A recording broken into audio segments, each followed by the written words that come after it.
Genesis 47. Then Joseph came and told Pharaoh and said, My father and my brethren and their flocks and their herds and all that they have are come up out of the land of Canaan. And behold, they are in the land of Goshen. Goshen's in the northern part of Egypt, over by the Mediterranean. And he took some of his brethren, even 5 men, and presented them unto Pharaoh. And Pharaoh said unto his brethren, What is your occupation? And they said unto Pharaoh, Thy servants are shepherds, both we and also our fathers. Oh boy. Well, we don't want to lie, I guess. Told them to say they're not there. Yeah, he said, don't say that. What'd you say, cowboys? Yeah, that would. Cattle. Okay, I was going to say, yeah, we're cowboys. that would work too, but. All right, so we're shepherds, both we and our fathers. Yikes. They said, moreover, unto Pharaoh, For to sojourn in the land are we come, for thy servants have no pasture for their flocks, for the famine is sore in the land of Canaan. Now therefore we pray thee, let thy servants dwell in the land of Goshen. And Pharaoh spake unto Joseph, saying, Thy father and thy brethren are come unto thee. The land of Egypt is before thee. In the best of the land make thy father and brethren to dwell. In the land of Goshen let them dwell. And if thou knowest any men of activity among them, then make them rulers over my cattle. And Joseph brought in Jacob his father, and set him before Pharaoh, and Jacob blessed Pharaoh. And Pharaoh said unto Jacob, How old art thou?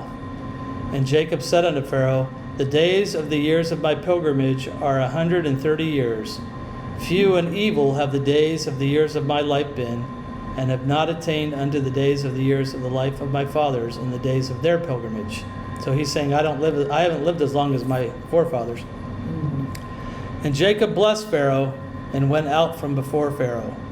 And Jacob placed his father and his brethren, and gave them a possession in the land of Egypt, in the best of the land, in the land of Ramses, as Pharaoh had commanded. And Joseph nourished his father and his brethren, and all his father's household with bread, according to their families. Verse 13, And there was no bread in all the land, for the famine was very sore, so that all the land of Egypt and all the land of Canaan fainted by reason of the famine. And Joseph gathered up all the money that was found in the land of Egypt, and in all the land of Canaan, for the corn which they bought, and Joseph brought the money into Pharaoh's house. So I'm going to pause here just because I'm wondering about it. So I wonder what's going on in the back in the land of Canaan with all the wicked peoples that are there. How are they surviving? I don't know. But when they come out of Egypt, these people are all there, right? Yeah. So anyway, I don't know, just wondering about that. Verse 15. And when money failed in the land of Egypt and in the land of Canaan, all the Egyptians came unto Joseph and said, Give us bread, for why should we die in thy presence? For the money faileth.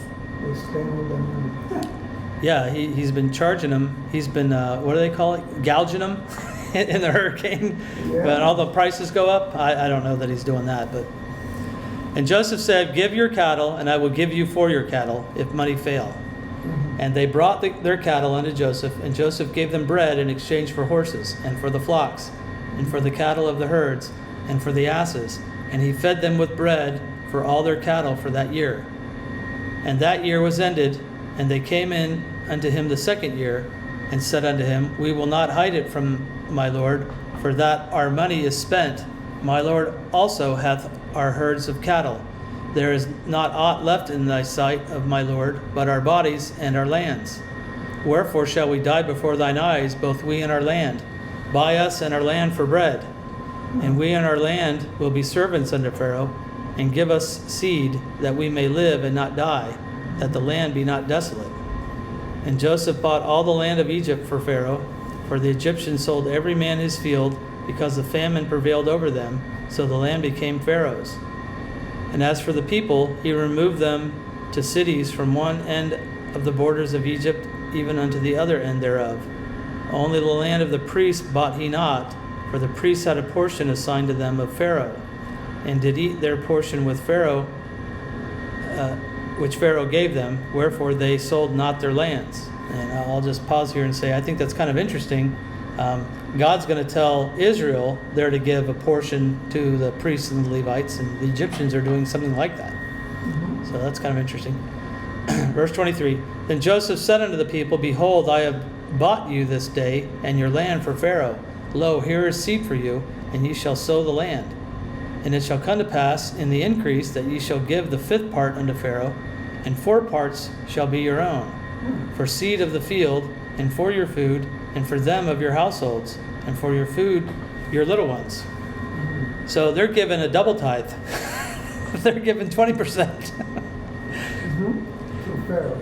Yeah. Well, really, you could say, well, the land belongs to him, so really you might get nothing, but I'm going to give you 80%. And they said, Thou hast saved our lives. Let us find grace in the sight of my Lord, and we will be Pharaoh's servants. And Joseph made it a law over the land of Egypt unto this day, that Pharaoh should have the 5th part, except the land of the priests only, which became not Pharaoh's. And Israel dwelt in the land of Egypt, in the country of Goshen, and they had possessions thereof, and grew and multiplied exceedingly. And Jacob lived in the land of Egypt 17 years, so that the whole age of Jacob was 147 years. Wow. Now I'll say, God's going to say, well, I'm only going to take 10%. When you were in Egypt, they took 20. So my burden's light. All right, that's chapter 47.